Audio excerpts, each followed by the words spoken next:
Hello student, तो कैसे हैं आप सभी। उम्मीद करता हूं आप सभी बहुत ही अच्छे होंगे। तो ये वीडियो आप सभी के लिए बहुत ही ज़्यादा इंपॉर्टेंट है क्योंकि आज के इस वीडियो में हम पढ़ने वाले हैं क्लास 11th फिजिक्स। याद रखेंगे, फिजिक्स का हम पहला चैप्टर पढ़ रहे हैं जो है मात्रक एवं मापन। याद रखेंगे कि ये इस चैप्टर का पहला लेक्चर है, तो मतलब हम बेसिक से शुरुआत कर रहे हैं। आज से हम आपके क्लास 11th फिजिक्स की तो पूरी तरीके से हम बेसिक, जो मैं ये कह सकता हूँ कि पहली जो चैप्टर होता है उसका पहला वीडियो ना पूरी तरीके से बेसिक होता है। तो कुछ हम बेसिक चीज़ों पर बातें करेंगे जिसको आपको ध्यानपूर्वक समझते हुए सीखते हुए चलना है, ठीक है ना। तो चलिए जी, तो ये एक बात मैं बता दूं, ये आपको फ्री क्लासेस प्रोवाइड की जा रही है इस चैनल पे। तो फ्री है ना, तो इसका मतलब ये नहीं कि आप इसका वैल्यू ना करें, क्योंकि मैं अक्सर देखता हूं कि जो चीजें फ्री में या आसानी से मिल जाती है ना, उसका कदर कम होता है। तो मैं चाहता हूं कि आप ऐसा ना करें, बल्कि इसका सही इस्तेमाल आप कीजिएगा, ठीक है ना। चलिए जी, सबसे पहली बात, मैं इस चैप्टर का शुरुआत कर रहा हूं, बट फिर भी आपको बहुत सारी चीजें हैं जो बेसिक आपको नॉलेज होनी चाहिए। सबसे पहले हम पढ़ क्या रहे हैं, क्लास 11th का हम फिजिक्स पढ़ रहे हैं। क्या पढ़ रहे हैं जी, क्लास 11th का फिजिक्स। क्लास 11th का हम फिजिक्स पढ़ रहे हैं। तो सबसे पहले तो मैं आपसे पूछ लूं कि ये बताइए, फिजिक्स कहते किसे हैं। फिजिक्स मतलब क्या है जी, फिजिक्स मतलब, कहने का मतलब है भौतिक विज्ञान। भौतिक विज्ञान। तो अगर हम आपसे पूछ ले कि भौतिक विज्ञान कहते किसे हैं, तो क्या आप कहेंगे भौतिक विज्ञान किसे कहते हैं। तो अगर सिंपल वे में कोई भी आपसे पूछ सकता है कि अगर आप फिजिक्स की कोचिंग पढ़ रहे हैं या ऑनलाइन क्लासेस कर रहे हैं, तो आपसे पूछा जा सकता है कि व्हाट इज फिजिक्स, फिजिक्स क्या है, तो आप क्या बताएंगे। तो याद रखेंगे, सिंपल सा इसका परिभाषा है, हम इसको कह सकते हैं कि प्रकृति है। प्रकृति मतलब जो भी चीजें हम देख रहे हैं ना, वो सभी हमारी प्रकृति के अंतर्गत ही आती हैं। तो प्रकृति में होने वाली सभी घटनाओं को, मतलब प्रकृति में होने वाली संपूर्ण घटनाओं का अध्ययन करना ही, स्टडी करना ही क्या कहलाता है, फिजिक्स कहलाता है, ठीक है। समझ में आया, मतलब क्या हमने बताया कि फिजिक्स क्या है। फिजिक्स क्या है, अगर कोई आपसे पूछ दे तो आप क्या कहेंगे कि प्रकृति में होने वाली संपूर्ण घटनाओं का, संपूर्ण घटनाओं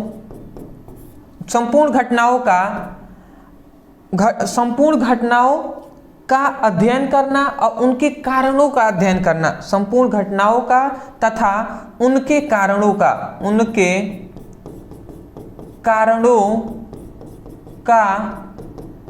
अध्ययन करना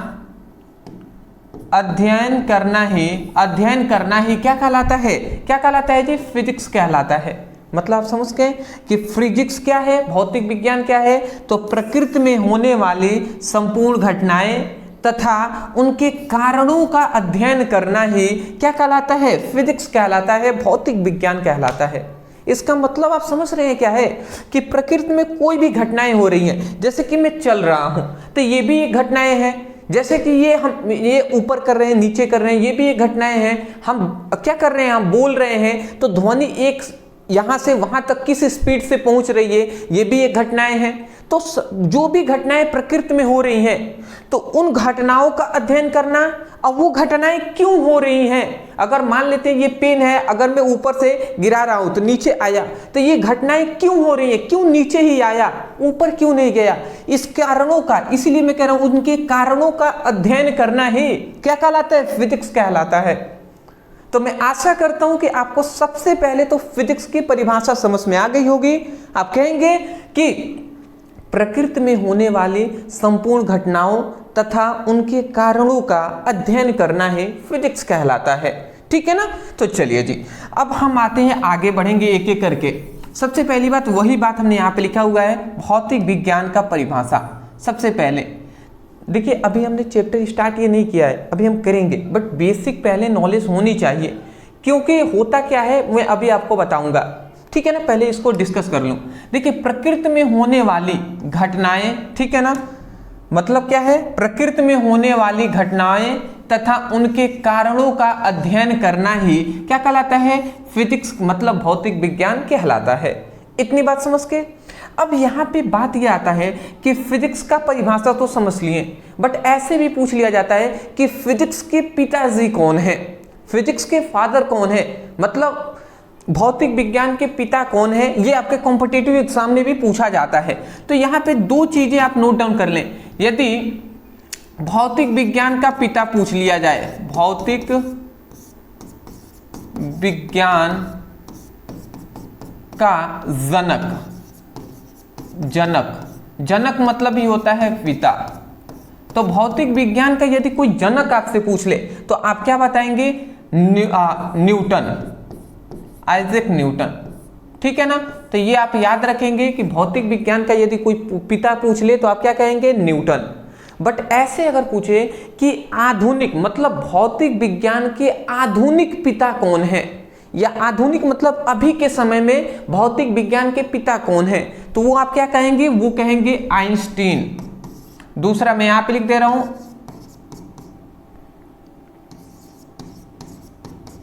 आइंस्टीन, या आइंस्टाइन भी इन्हें कहते हैं, एल्बर्ट आइंस्टाइन। ठीक है ना? तो आइंस्टीन हमने यहां पे लिख दिया है। दरअसल बात यह है ना कि फिजिक्स के दो पिता हम जानते हैं, एक है न्यूटन, एक है आइंस्टीन।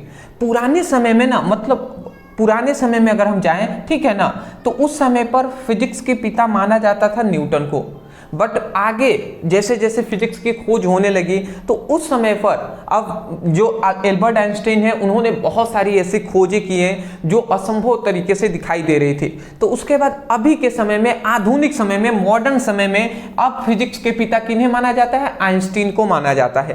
तो ये बात पता होनी चाहिए कि फिजिक्स के जो पिता है पुराने समय में न्यूटन थे, अभी समय में मतलब आधुनिक समय में आइंस्टीन है। ठीक है, चलिए जी, इतनी बात अगर आप समझ गए हैं तो बहुत ही अच्छी बात है। अब मैं आपको थोड़ा सा डिस्कस करूंगा कि भौतिक विज्ञान के कितने भागों में बांटा गया है, वर्गीकृत किया गया है। ठीक है ना? उससे पहले मैं बता दूं, देखिए ये क्यों मैं आपको बता रहा हूं, आखिर मेरा बताने का इन सब का मतलब क्या है, मकसद क्या है। देखिए होता ये है कि बहुत सारे स्टूडेंट हैं जो कोचिंग करते हैं, ट्यूशन करते हैं, और वहाँ पे ये होता है ना कि मान लेते ट्यूशन कर रहे हैं या ऑनलाइन क्लासेस ही कर रहे हैं, या कोई आपसे बैठे हुए हैं आपके रिलेशन के कोई भी व्यक्ति, अब वो कह देते हैं कि बाबू आप क्या पढ़ रहे हैं, तो आप कहेंगे भैया हम फिजिक्स पढ़ते हैं, केमिस्ट्री पढ़ते हैं, हिंदी, इंग्लिश। तो वो आपसे पूछ लेंगे अच्छा फिजिक्स आप पढ़ते हैं तो ये बताइए कि फिजिक्स किसे कहते हैं। तो बहुत सारे स्टूडेंट ऐसे हैं ना जिनको फिजिक्स में बहुत सारी नॉलेज है बट फिजिक्स का परिभाषा ही नहीं पता। तो वहाँ पे उनके क्या हो जाती है, थोड़ी सी मैं कह सकता हूँ ना इंसल्ट हो जाती है, थोड़ी बेइज्जती लगती है, थोड़ी अपने तरफ से गिल्टी महसूस होता है कि आखिर बताइए हमें फिजिक्स के पिता नहीं पता है कि कौन है, या फिजिक्स का परिभाषा नहीं पता है। तो इसीलिए जी बताना आवश्यक था। ठीक है, तो इतनी बात अगर आप समझ गए हैं तो हम आगे बढ़ेंगे। सबसे पहली बात आप स्क्रीनशॉट ले लीजिए। ठीक है, चलिए जी, अब हम यहाँ पे डिस्कस करने वाले हैं भौतिक विज्ञान का वर्गीकरण। तो भौतिक विज्ञान का मतलब फिजिक्स की दो भागों में बांटा गया है, इसकी दो शाखाओं में बांटा गया है। सबसे पहली बात यहाँ पे आप देखते हुए समझते हुए चलेंगे। सबसे पहले देख लीजिए, यहाँ पे ध्यान से समझिएगा। सबसे पहले किस में बांटा गया है, तो भौतिक विज्ञान को दो भागों में बांटा गया है। एक है हमारा जिसे हम कहते हैं classical physics, classical physics, classical physics. ठीक है ना, जिसे हम क्या कहते हैं, एक हमारा दूसरे बांटा गया है जो है मॉडर्न फिजिक्स। ठीक है ना, दूसरा हमारा मॉडर्न फिजिक्स। तो ये दो भागों में बांटा गया है फिजिक्स को, एक है क्लासिकल फिजिक्स, एक है मॉडर्न फिजिक्स। हिंदी में अगर आप जानना चाहें तो क्लासिकल फिजिक्स को हम कहते हैं चिर सम्मत भौतिकी। क्या कहते हैं जी, चिर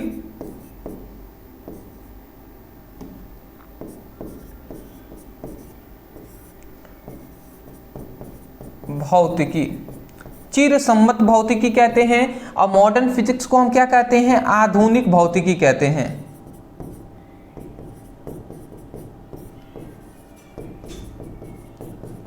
आधुनिक भौतिक विज्ञान भी कह सकते हैं इसको, चिर सम्मत भौतिक विज्ञान भी कह सकते हैं, या चिर सम्मत भौतिकी और आधुनिक भौतिकी। तो इतनी बात समझ गए कि सबसे पहली बात फिजिक्स की परिभाषा, फिर से पिता, फिर से वर्गीकरण, एक क्लासिकल फिजिक्स, एक है मॉडर्न फिजिक्स। अब यहाँ पे बात आती है, देखिए क्लासिकल फिजिक्स की बात करें तो इसके पिता कौन है, न्यूटन साहब हैं। अब मॉडर्न आधुनिक फिजिक्स के पिता कौन है, तो ये हमारे याद रखेंगे आइंस्टीन है। तो इतनी बात समझ के ना। अब यहाँ पे एक बात यह आती है कि ये कब मतलब कब से हम ऐसे मान लेते हैं, फिजिक्स का तो बहुत सालों से खोज हो रहा है, फिजिक्स के बारे में हम बहुत सारी चीज़ों को जान रहे हैं, तो कब से हम मानेंगे कि क्लासिकल फिजिक्स इससे पहले है और इससे पहले मॉडर्न फिजिक्स, अब इसके बाद जो भी खोज हुए हैं वो मॉडर्न फिजिक्स हैं। तो याद रखेंगे 1905 ईस्वी से पहले जो भी खोज हुए हैं, 1905 ईस्वी से पहले जो खोज हुए हैं वो सभी चिरसम्मत भौतिकी के अंतर्गत आते हैं, ठीक है ना, मतलब क्लासिकल फिजिक्स के अंतर्गत आते हैं। और 1905 ईस्वी के बाद जो भी खोज हुए हैं वो सभी किसमें, आधुनिक भौतिकी के अंतर्गत आते हैं, ठीक है। इतनी बात आप समझ गए। अब एक और मैं बात इंटरेस्टिंग आपको बताना चाहूँगा, यहाँ पे ये है ना कि जो आपका क्लासिकल फिजिक्स है ये आपको 9th में पढ़ना होता है और आपको 11th में पढ़ना होता है, ठीक है ना। जितने भी क्लासिकल फिजिक्स हैं ये सभी आपको 9th में और 11th में पढ़ना होता है। और उसके बाद एक और इंपॉर्टेंट बात बताऊंगा, अब मॉडर्न जो फिजिक्स है ना ये आपको 10th में पढ़ना होता है और 12th में इसी का हाई लेवल आपको पढ़ना होता है 12th में, ठीक है ना। तो अभी हम 11th की स्टडी कर रहे हैं, तो इसका मतलब आप ध्यान से समझ ही गए होंगे कि हमें क्लासिकल फिजिक्स के बारे में मतलब हमें ज़्यादातर पढ़ना है, पुराने के समय में जो भी खोज हुए हैं। और उसके बाद मॉडर्न फिजिक्स जब आप क्लास 12th में जाएंगे तो उसमें हम डिटेल में पढ़ेंगे, ठीक है। इतनी बात समझ के। अब एक और बात मैं बता दूं, जितने भी कॉम्पिटिटिव एग्जाम होते हैं उसमें ज़्यादातर, मैं कह सकता हूँ ज़्यादातर आपसे किसमें से, क्लासिकल फिजिक्स से क्वेश्चन पूछे जाते हैं। या मैं ये कह सकता हूँ कि क्लासिकल फिजिक्स से 60% क्वेश्चन आपके पूछे जाते हैं, तो मॉडर्न फिजिक्स से आपको 40% पूछे जाते हैं। अब ऐसा क्यों, वो तो हम उतना मैं कंफर्म से नहीं कर सकता, बट मुझे ऐसा लगता है कि क्लास 11th है, क्लास 9th है, उसमें स्टूडेंट कम ध्यान देते हैं, कम फोकस करते हैं, ठीक है ना। और क्लास 10th और 12th में ज़्यादा स्टूडेंट फोकस करते हैं। तो ऐसे हो सकता है कि रणनीति ये बनाए होंगे वो लोग कि 11th में कम फोकस किया हुआ है लड़का, उसमें से अगर क्वेश्चन पूछा जाए, ठीक है ना, तो 12th के बाद जो भी गवर्नमेंट जॉब की तैयारी कर रहे हैं या 12th के बाद वो फॉर्म भरते हैं, कोई भी पेपर देते हैं, तो 11th में उन्होंने उतना ध्यान नहीं दिया है, तो इसलिए उनको ज़्यादातर क्या हो, समझ में ना आए या क्वेश्चन वो छोड़ कर आ जाए। तो ये सभी रीजन हो सकते हैं जी। तो चलिए इतनी अगर बेसिक बात आपने जान लिया तो बहुत ही अच्छी बात, मैं दिल से आपको सैल्यूट करूँगा, क्योंकि दोस्त पढ़ना ही आवश्यक नहीं है, कुछ बेसिक मूलभूत आवश्यकताएं हैं जो आपको जानना आवश्यक है। ये अगर आप फिजिक्स पढ़ रहे हैं ना तो ये नीड है, नीड मतलब ज़रूरी है भैया, ज़रूरी है आपको इतना जानना। अगर ये नहीं जानते तो भैया कुछ नहीं, आपको मतलब आप सब कुछ जान के भी मतलब कोई फ़ायदा नहीं है। बेसिक तो आपको नॉलेज होनी ही चाहिए। तो आशा करता हूँ इतनी बात समझ के होंगे। कोई बात नहीं दोस्त, आप स्क्रीनशॉट ले लीजिए। एक और मैं बात बता दूँ, ये आपका पहला जो चैप्टर है ना, भौतिक जगत, ठीक है, भौतिक जगत एक चैप्टर है। तो इसी में ना भौतिक जगत आप पढ़ेंगे ना, उसी में यही सभी बातों को पूरा विस्तार में बताया गया है। बट मैंने नॉर्मल तरीके से भौतिक जगत जो है उसको मैंने उस तरीके से ना पढ़ाकर इतना मैं आपको बता दिया। चलिए आप स्क्रीनशॉट ले लीजिए। अब हम अपना स्टार्ट करेंगे मात्रक एवं मापांक, यूनिट एंड मेजरमेंट वाले जो चैप्टर है इसको जानेंगे। स्क्रीनशॉट दोस्त, ठीक है जी, ठीक, बेहतर। अब देखिए, अब यहां से हमारा क्वेश्चन स्टार्ट होता है। सबसे पहले मात्रक एवं मापांक को में सबसे पहला हम टॉपिक पढ़ेंगे कि भौतिक राशि किसे कहते हैं, ठीक है ना। भौतिक राशि क्या है जी, ठीक है। तो भौतिक राशि किसे कहते हैं, अगर सिंपल सा कहें तो ऐसी राशि, ठीक है। यहाँ पे भौतिक राशि में हम क्या कह रहे हैं कि ऐसी राशि, ध्यान से आप समझेंगे, ऐसी राशि जो क्या करे, जो भौतिक के नियमों का क्या करे, पालन करे। पालन मतलब क्या होता है, अनुसरण करे, उसको माने। तो उस प्रकार की राशि को हम क्या कहते हैं, भौतिक राशि कहते हैं। मतलब समझ के, ऐसी राशियां जो भौतिक के नियमों का पालन करती हैं, अनुसरण करती हैं, आज्ञा को मानती हैं, तो उस प्रकार की राशि को भौतिक राशि कहते हैं। बताइए पहले ही आपको समझ में आया कि नहीं आया? जो भौतिक राशि का परिभाषा समझ के होंगे, वही बात लिखा गया है, ऐसी राशियां जो भौतिक के नियमों का पालन करती हैं उसे हम क्या कहते हैं? उसे भौतिक राशियां कहते हैं। ठीक है, चलिए जी, इतना अगर आप समझ गए तो एक और इसका दूसरा भी परिभाषा बहुत ही फेमस है जो आपको पता होनी चाहिए। ठीक है ना, देखिए यहां पे कह रहे हैं ऐसी राशियां जिनका मापन यथार्थता पूर्वक किया जा सके उसे भौतिक राशियां कहते हैं। इसका मतलब आपने समझा? इसका मतलब ये हुआ कि ऐसी कोई भी राशियां जिसका मापन यथार्थता पूर्वक किया जा सके। मतलब यथार्थता मतलब होता है प्योरिटी। ठीक है ना, कितना प्योर आप उसको माप रहे हैं। जैसे कि मान लेते हैं एक आपने चीनी का, मान लेते हैं एक चीनी के एक थैले में, चीनी मतलब शक्कर, शक्कर को थैले में भरकर आप लेकर आए और उसको आप वजन कर रहे हैं। ठीक है ना, तो वजन आपने जब एक थैले में, मान लेते हैं इस तरीके से एक थैला है, उसमें आपने एक थैला है इस तरीके से, उसमें आपने चीनी को भर के लाए और इसको वेट कर रहे हैं, तो आप इसको मापेंगे तो मान लेते हैं 15 पॉइंट, मान लेते हैं 15 kg आ गया। तो ये एक यथार्थ है कि 15 मतलब 15.5 kg या 15.5 किलोग्राम है, तो ये एक यथार्थ है। या मान लेते हैं कोई अगर शक्कर की चीनी यहीं तक है तो ये मान लेते हैं 5 kg ही है, तो ये एक यथार्थ मान है कि 5 ही kg होगा वो राशि। तो अगर प्योरिटी है, यथार्थ हुआ है, तो उसे ही हम भौतिक राशि कहेंगे। मतलब ऐसी राशि है जिनका मापन यथार्थता पूर्वक किया जा सके उसे हम भौतिक राशि कहते हैं। ठीक है ना, चलिए कोई नहीं जी, जैसे कि दूरी हो गया, ठीक है ना, दूरी हो गया, चाल हो गया, विस्थापन हो गया, त्वरण हो गया, ये सभी इसके एग्जाम्पल हैं जी। दोनों में से जो आपको परिभाषा अच्छा लगे, याद हो सके, वो याद कर लीजिएगा। ठीक है ना, और एक और बात मैं कहना चाहूँगा, देखिए दूसरा में परिभाषा थोड़ा सा हार्ड आपको लग रहा होगा ये वाला, बट है ना दोस्त, मैं इसलिए बता देता हूँ क्योंकि होता ये है कि कभी मैं अलग परिभाषा बता दिया और अलग स्टूडेंट हैं वो बुक से याद कर लिए, तो वो कहेंगे सर बुक में ऐसा दिया है, ऐसा है। तो बाबू मैं यही कहूँगा ना, जितना आप डीप में पढ़ेंगे उतना ही आपको अलग अलग परिभाषाएँ भी मिलेंगी बहुत सारी चीज़ों का। अभी तो आप क्लास 11th में है, 12th में आइए, 12th में एक एक जो टॉपिक है ना, एक एक भौतिक राशियाँ हैं जिनका बहुत अलग अलग तरीके से हम परिभाषा कर सकते हैं, वो आपको आगे पता चलेंगी। तो इसलिए मैं कहूँगा डीप में आप नॉलेज जितना रखेंगे और भी बेटर रहेगा। आप पढ़ ही रहे हैं तो अच्छे से पढ़ लीजिए, क्या दिक्कत है।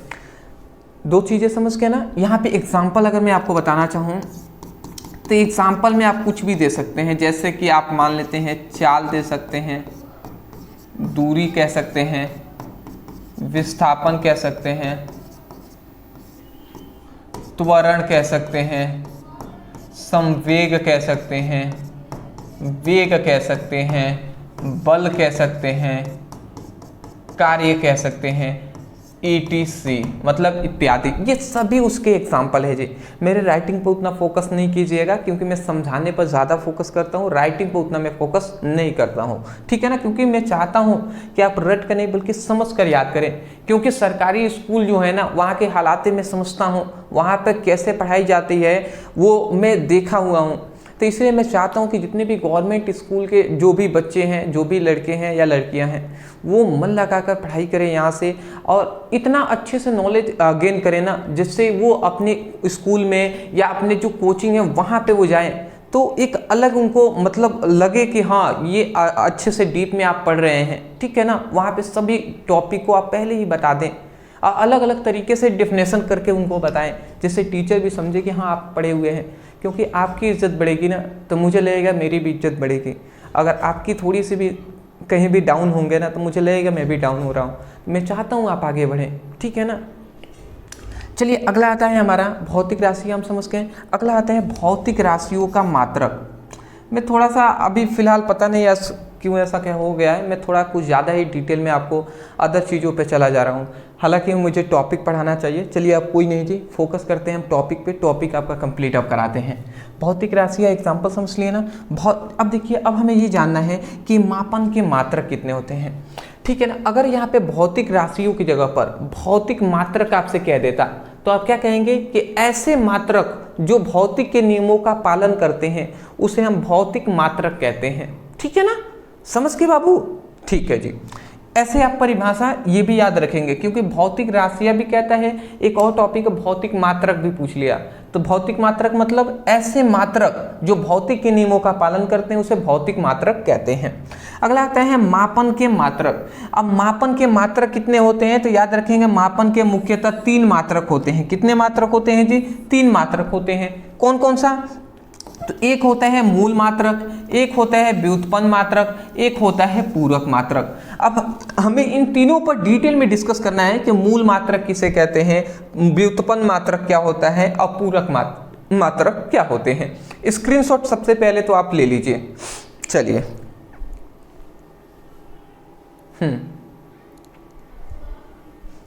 चलिए जी, अच्छी बात है। अब हम आगे बढ़ते हैं। ठीक है, सबसे पहले अब हम जानेंगे मूल मात्रक। अब हम जानेंगे कि मूल मात्रक क्या होते हैं जी। मूल मात्रक को हम मौलिक मात्रक के नाम से भी जानते हैं। किस नाम से? यहां पे मैं लिख दे रहा हूं क्योंकि कंफ्यूजन नहीं होनी चाहिए। मौलिक मात्रक, ये आप याद रखेंगे, मौलिक मात्रक। तो मूल मात्रक को मौलिक मात्रक के नाम से भी हम जानते हैं। तो मूल मात्रक का मतलब ऐसे मात्रक जो किसी दूसरे मात्रक पर निर्भर नहीं होते हैं उसे हम मूल मात्रक कहते हैं। मतलब ऐसे कोई भी मात्रक जो किसी अन्य मात्रकों पर, देख रहे हैं ना, किसी दूसरे मात्रकों पर निर्भर नहीं होते हैं उसे हम मूल मात्रक कहते हैं। ठीक है ना। अब मूल मात्रक कितने होते हैं? तो याद रखें मूल मात्रक कितने होते हैं जी? मूल मात्रक कितने होते हैं? टोटल होते हैं 7। ये कोई भी अन्य मात्रकों पर निर्भर नहीं होते हैं। तो आप क्या कहेंगे कि मूल मात्रक का परिभाषा क्या कहेंगे कि ऐसे मात्रक जो किसी दूसरे मात्रक पर निर्भर नहीं होते हैं उसे मूल मात्रक कहते हैं। ठीक है ना, आशा करता हूं आप समझ गए होंगे। चलिए, अब आता है मूल मात्रक कितने होते हैं। तो यहां पे लिख दिया गया है मूल मात्रक 7 होते हैं।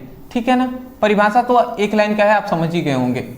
चलिए, अब मूल मात्रक 7 होते हैं। कौन कौन से होते हैं? यहाँ पे हमने लिख दिया है सबसे पहले मूल राशियां। यहाँ पे मूल राशियां 7 होती हैं और मूल मात्रक भी 7 होते हैं। ये मूल राशियां 7 हैं और यही है मूल मात्रक। ठीक है ना, उसका संकेत है किससे हम दर्शाते हैं। जैसे मूल राशियां अगर पूछ दे तो 7 होती हैं और मूल मात्रक भी 7 होते हैं। अगर आपसे देखिए मूल मात्रक हमने कहा तो ऐसे मात्रक जो किसी दूसरे मात्रक पर निर्भर नहीं होते हैं मूल मात्रक कहते हैं।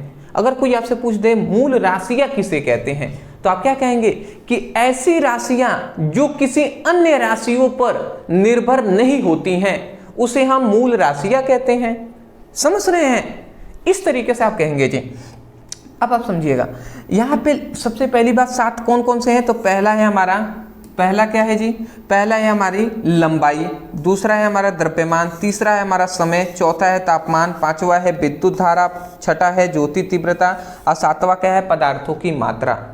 अब याद रखेंगे लंबाई का मात्रक क्या होता है, मतलब किससे हम इसको मापते हैं। तो लंबाई का मूल मात्रक क्या होता है? यहाँ पे मैं आपको बता दूं तो लंबाई का मूल मात्रक क्या होता है? मीटर होता है। अब मीटर को किससे? तो स्मॉल m से हम इसको दर्शाते हैं। ठीक है ना। चलिए जी, द्रव्यमान को किससे मापते हैं? किलोग्राम में। जैसे आप जाते हैं तो आलू खरीदते हैं, आलू क्या कहेंगे? 1 kg आलू दे दीजिए। तो 1 kg क्या है? द्रव्यमान है। ठीक है ना। तो द्रव्यमान किसको कहते हैं? किलोग्राम। ठीक है ना। किलोग्राम को केजी से प्रदर्शित करते हैं। देख रहे हैं ना, किलोग्राम नहीं लिख रहे थे, केजी लिख दे रहे थे, उसका मतलब किलोग्राम संकेत है जी। समय को हम किससे? सेकेंड में मापते हैं। ठीक है ना। और सेकेंड को हम याद रखेंगे टी से, सॉरी सेकेंड को याद रखेंगे, सेकेंड को मतलब यहां पर एस आप कर लेंगे, या समय को टी से भी, या आप एस भी कर लेंगे। एस से हम क्या करते हैं? इसको मापा जाता है। ठीक है ना। यहाँ पे जैसे समय को ना टी से हम दर्शाते हैं तो यहाँ पे टी ना करके बेटर रहेगा यस ही आप कर दें, क्योंकि सेकेंड को तो एस से हम दर्शाते हैं, स्मॉल एस से। ठीक है ना, एस से। अगला आता है हमारा तापमान। तापमान को हम किससे, केल्विन, ठीक है ना, तापमान को केल्विन में भी मापते हैं, डिग्री सेल्सियस में भी मापा जाता है, बट मोस्टली हम तापमान को जो मूल मात्रक होता है वो क्या होता है, केल्विन होता है। केल्विन को के से हम दर्शाते हैं, ठीक है ना। अगला आता है विद्युत धारा को एम्पियर में हम मापते हैं, एम्पियर को ए से हम दर्शाते हैं जी, ठीक है ना, ए से। अगला आता है ज्योति तीव्रता जो होती है वो क्या होती है, ज्योति तीव्रता क्या होती है, कैंडिला होती है, ठीक है ना। क्या क्या टाइपिंग कर देते हैं भैया।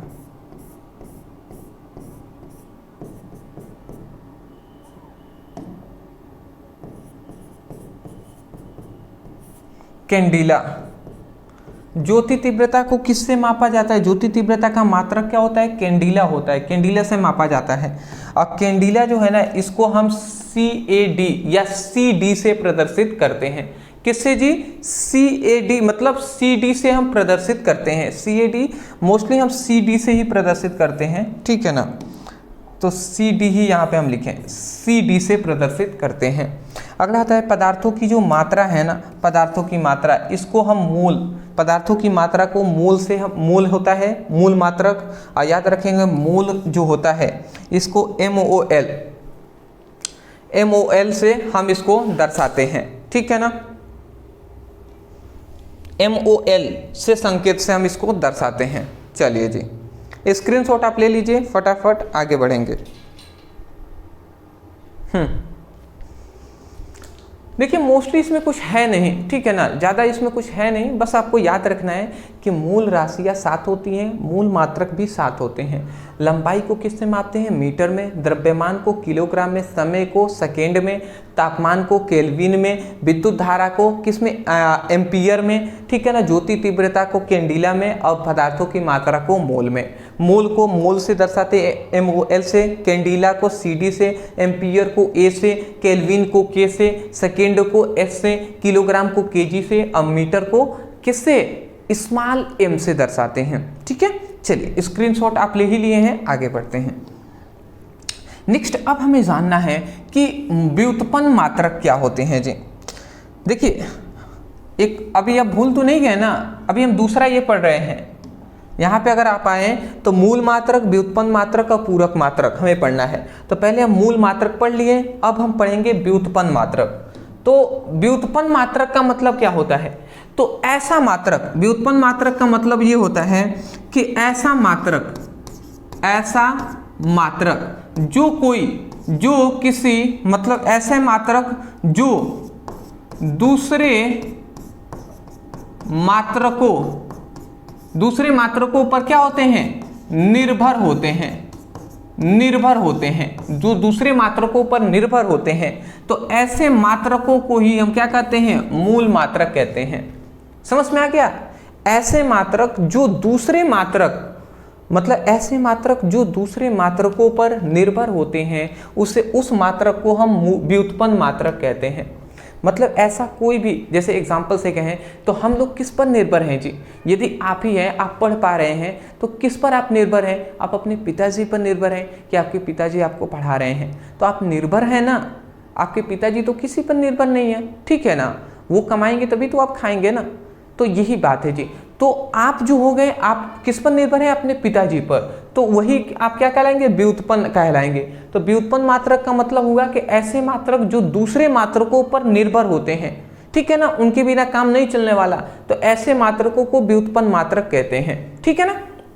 चलिए जी, तो वही बात हमने यहाँ पे लिखा है, ऐसे मात्रक जो मूल मात्रकों पर निर्भर होते हैं उसे व्युत्पन्न मात्रक कहते हैं। अरे भैया, दूसरे मात्रकों पर निर्भर होने का मतलब यह है कि मूल मात्रकों पर निर्भर होना, तो इससे कंफ्यूजन आपको नहीं होनी चाहिए। मैंने कहा ना कि आपको समझे रहेंगे तो बहुत तरीके से आप परिभाषा कर सकते हैं, ठीक है ना।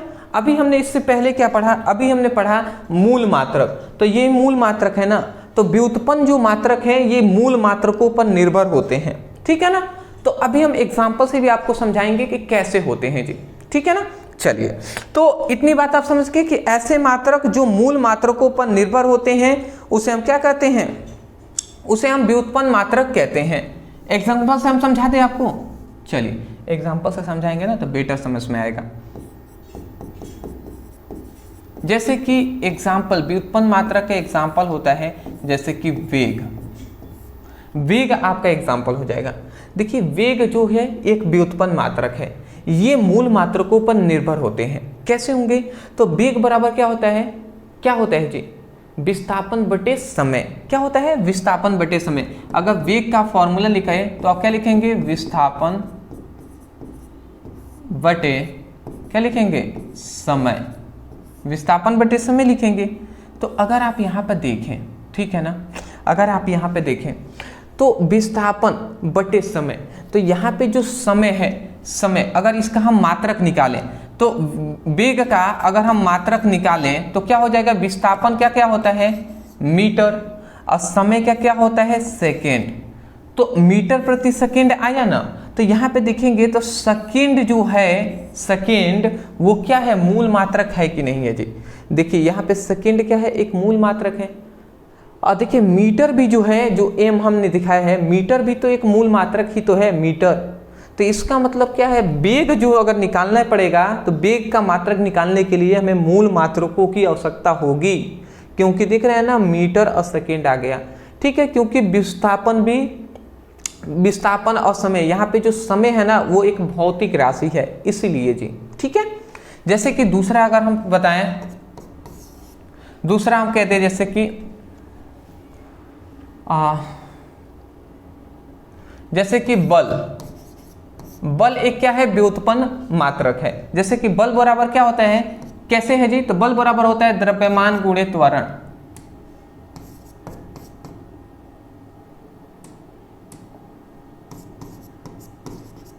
द्रव्यमान गुणे त्वरण, यही ना होता है जी? बल बराबर द्रव्यमान गुणे त्वरण। यहाँ पे आप देख लीजिए तो बल जो है, बल बराबर द्रव्यमान गुणे त्वरण।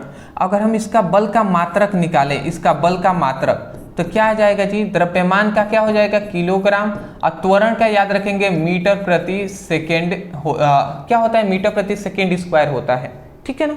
तो यहाँ पे अगर आप देखें तो किलोग्राम, द्रव्यमान जो है उसका मात्रक किलोग्राम होता है ना, तो किलोग्राम क्या है? एक मूल मात्रक ही तो है। क्या है? एक मूल मात्रक ही तो है।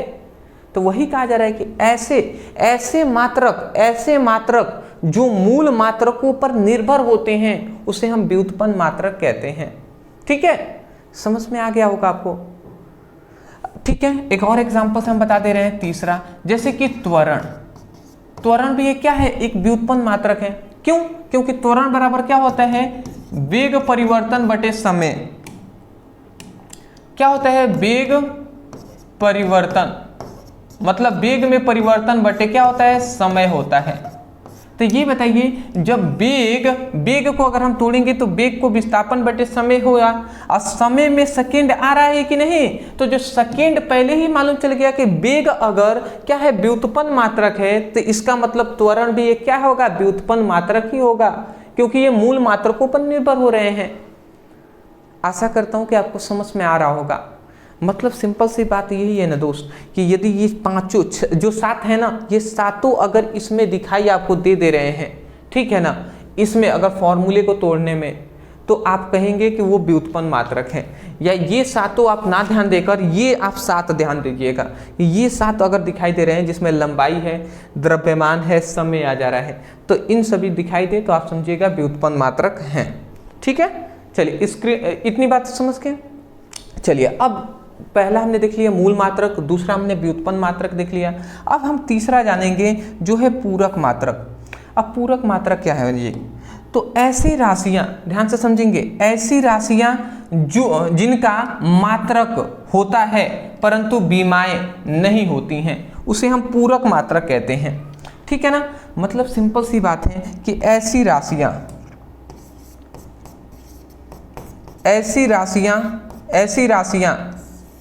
ठीक है ना, ऐसी राशियां जिनके क्या होते हैं? जिनके मात्रक, मतलब मात्रक तो होते हैं, यूनिट तो होता है, बट क्या होते हैं? विमाएं नहीं होती, ठीक है ना। डायमेंशन मतलब विमाएं नहीं होती हैं। तो ऐसी राशियां जिनका मात्रक होते हैं परंतु विमाएं नहीं होती हैं, तो उस राशियों को हम क्या कहते हैं? उस प्रकार की राशियों के जो मात्रक होते हैं ना, उसे हम पूरक मात्रक कहते हैं। देखिए यहाँ पे राशियाँ आप ना लिखकर यहाँ पे मात्रक आप लिख देंगे तो और बेटर रहेगा। जैसे कि पूरक मात्रक के जगह पर पूरक राशियाँ पूछा जा सकता है, ठीक है ना। तो पूरक राशियों को क्या कहेंगे, ऐसी राशियाँ जिसके मात्रक होते हैं परंतु बीमाएं नहीं होती हैं, तो उस राशियों को हम पूरक राशियाँ कहते हैं। अगर पूरक मात्रक यहाँ पे कहा जा रहा है तो यहाँ पे आप क्या कर देंगे, यहाँ पे आप मात्रक ही कर देंगे तो बेटर रहेगा। यहाँ पे क्या कर देंगे, मात्रक कर देंगे कि ऐसे मात्रक जिनका मात्रक होता है, सॉरी मतलब मात्रक डबल हो जाएगा ना, यहाँ पे राशियाँ ही ठीक है।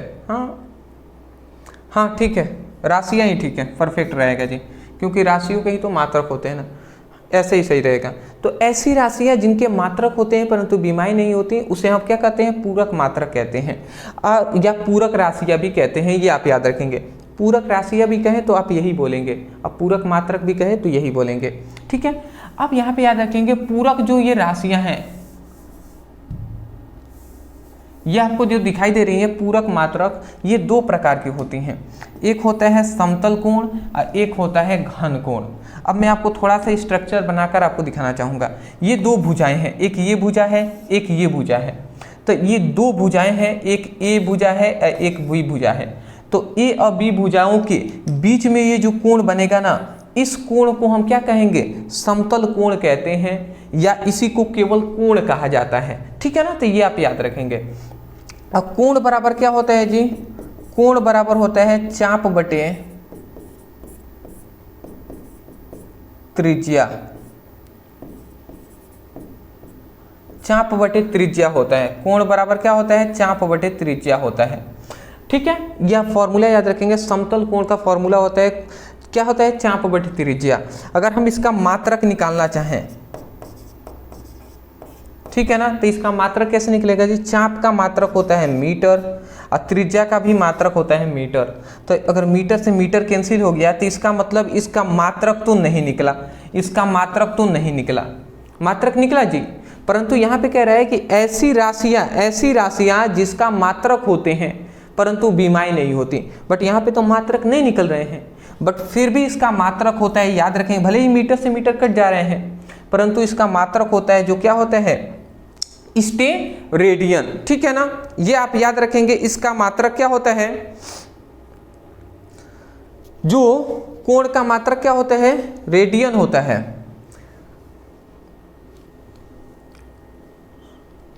कोण का मात्रक क्या होता है, रेडियन,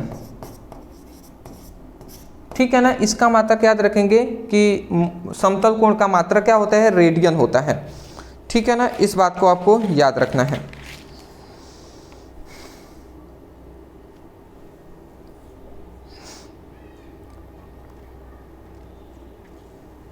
हाँ, तो इसका मात्रक क्या होता है, रेडियन होता है, ये आप याद रखेंगे, समतल कोण का मात्रक रेडियन। भले ही इसका मात्रक मीटर से मीटर कट जा रहा है, बट याद रखेंगे समतल कोण का मात्रक वैज्ञानिकों ने रेडियन दिया, ठीक है ना। तो ये बात आप याद रखेंगे। अगर आता है घन कोण, अब घन कोण क्या होता है जी, तो घन कोण का मतलब है ना, एक बड़ा सा सरफेस है, एक बड़ा सा एक गोलाकार एक कोई भी पृष्ठ है। अब इसका एक छोटा सा हम एक अल्पांश पृष्ठ इस तरीके से काट दे रहे हैं, इस तरीके से काट दिए, तो यहाँ पे ये जो कोण बनेगा ना, ये एक अल्पांश पृष्ठ है, एक छोटा सा पृष्ठ, ठीक है ना। ये अल्पांश पृष्ठ मान लेते हैं ds है, और यहाँ पे इनके बीच में यहाँ पे जो कोण बनेगा ना, इस कोण को ही हम क्या कहते हैं, डी ओमेगा कहते हैं, मतलब घन कोण कहते हैं। जैसे अगर आपको ये अगर ऐसे नहीं समझ में आ रहा है तो आप एग्जाम्पल हम अच्छे दे रहे हैं। जैसे कि आपने तरबूज खरीदा होगा, तरबूज आप समझ रहे हैं ना, जो आप काटेंगे तो उसमें से लाल लाल निकलते हैं, वही तरबूज है जी। तो तरबूज अगर आप जाते हैं मार्केट में तो कहेंगे भैया तरबूज आप दिखा दीजिए, तो 5-6 केजी का निकालेंगे, तो उसको आप कहेंगे कि छोटी सी पीस काट कर आप दिखाइए कि अच्छे से पका हुआ तो है ना। तो वो काटेगा ना, जब वो काटते हैं जिनसे आप खरीदेंगे, तो वो आपको पहले तो 3 मतलब उसके 3 कोने इस तरीके से होंगे जी, इस तरीके से 3 कोने, ठीक है ना, इस तरीके से 3 कोने होंगे, एक ये होगा, एक ये होगा और एक ये होगा, और तीनों आकर यहाँ पे मिले हुए होंगे, मतलब उसके 3 कोने होते हैं, एक इधर वाला, एक इधर वाला, एक बीच से आपको भी दिखाई देगा, एक 3 उसके कोने होते हैं। तो वहाँ पे जो कोण बनेगा ना, वही कोण को ही हम घन कोण कहते हैं, ठीक है ना। तो हमारे पास ऐसा कोई इंस्ट्रूमेंट है नहीं कि मैं आपको दिखा सकूं। तो घन कोण को याद रखेंगे, घन कोण डी ओमेगा इक्वल टू होता है ds cos theta by R square, ये आपका फॉर्मूला होता है, याद रखेंगे घन कोण का। ये जब क्लास 12th में आप जाएंगे गॉस के प्रमेय का प्रमेय पढ़ेंगे ना, तो उसमें आपका ये काम आएगा, ठीक है ना। अभी आपको गॉस के प्रमेय भी याद नहीं होगा कि पता नहीं क्या है, इंपॉर्टेंट नियम है जी क्लास 12th के लिए। तो डी ओमेगा इक्वल टू क्या होता है, D S cos theta by R square, जहाँ ये डी एस क्या है, एक बड़ा सा ये सरफेस है जो है एस, इसका एक छोटा सा ये पृष्ठ है जो है डी एस, ठीक है ना। यहाँ पे कॉस थीटा क्या है, तो यहाँ पे जो कोण बन रहा है वही थीटा है। आर क्या है, आर, तो यहाँ पे ये मान लेते हैं एक बड़ा सा पृष्ठ है, इसका केंद्र ओ है, तो केंद्र से इसकी त्रिज्या है, इसकी दूरी है, ठीक है ना, जो है आर, ठीक है। तो ये आप याद रखेंगे, त्रिज्या या दूरी कह सकते हैं जो है आर। तो मैं आशा करता हूँ इतनी बात आप समझ के होंगे। इसका घन कोण का याद रखेंगे, यदि एक और बात याद रखेंगे, घन कोण का फॉर्मूला होता है D omega equal to D S cos theta by R square. अगर एक और बात याद रखेंगे, घन कोण जो होता है ना, उसको केवल ओमेगा से भी हम प्रदर्शित करते हैं। अगर इस पूरे संपूर्ण पृष्ठ के लिए अगर हमें घन कोण का मान चाहिए तो इसको ओमेगा से प्रदर्शित करेंगे। तो ओमेगा के लिए हम क्या करेंगे, इस छोटे से घन कोण जो है ना उसका समाकलन कर देते हैं, ठीक है। तो जैसे ही हम इसका समाकलन करेंगे ना, तो ओमेगा का जो मान आएगा वो क्या आ जाएगा, 4 पाई आता है, 4 पाई। ये आप याद रखेंगे, ये आप याद रखेंगे, ओमेगा का जो मान आता है वो 4 पाई आता है, यहाँ पे समाकलन किया गया है, ठीक है। एक और बात आप याद रखेंगे कि इसका मात्रक जो होता है, घन कोण का मात्रक होता है वो होता है स्टेरेडियन, स्टेरेडियन होता है, घन कोण का मात्रक स्टेरेडियन होता है। इतनी बात आप समझ गए, ठीक है जी। चलिए आज के लिए हम फिलहाल यहीं तक आपके क्लासेस को रहने देते हैं। हम धीरे धीरे एक एक क्लासेस को आपको हम कराते हुए, समझाते हुए, सिखाते हुए चलेंगे जी। देखिए एक और बात मैं बता दूं, आप क्लास 10th का अभी तक पढ़ाई कर रहे थे तो उसका सिलेबस बहुत ही कम था। अब उसका आपको लगभग 10 गुना मेहनत आपको करना पड़ेगा 11th में, क्योंकि आपका सिलेबस भी 10 गुना बढ़ गया है, ठीक है ना। तो ये बात आप याद रखेंगे। यहाँ पे अभी आपको शुरू है ना, शुरुआत है, तो बहुत सारे ऐसे टॉपिक आपको मिलेंगे जो आपको कंफ्यूजन में डाल देंगे। जैसे कि यहाँ पे समाकलन हुआ है तो कैसे आया, ये डीएस क्या है, ऐसे ऐसे आपके दिमाग में आएंगे। तो आप परेशान अभी नहीं होंगे, आपका दिमाग अभी उतने जल्दी एब्जॉर्ब नहीं करेगा। क्लास 11th इतना भी ईजी नहीं है, बट हाँ धीरे धीरे आप प्रयास करेंगे, एक एक टॉपिक को समझेंगे, सीखेंगे, 1 बार 3 बार पढ़ेंगे तो आपको समझ में आएगा। अभी तो हम आपका सिलेबस कंप्लीट कराएंगे, फिर रिवीजन कराएंगे, सब हम कराएंगे जी। आप केवल कंसिस्टेंट होकर पढ़ाई कीजिएगा। पढ़ाई करने के लिए नीचे डिस्क्रिप्शन बॉक्स में आपको फिजिक्स की, केमिस्ट्री का हमने लिंक दे दिया है, उस पर क्लिक करेंगे, सीक्वेंस वाइज वीडियो आपको सभी मिल जाएंगे, तो वहाँ से आप पढ़ाई कीजिए, ठीक है ना। आशा करता हूँ आप समझ के होंगे। तो ये पहली क्लासेस है, जाइए आप, हो सकता है कुछ दिनों बाद ये वीडियो देख रहे हैं तो जाइए उस पर क्लिक कीजिए और सभी सीक्वेंस वाइज अपनी पढ़ाई कीजिए। Thank you so much for watching this video. Thank you.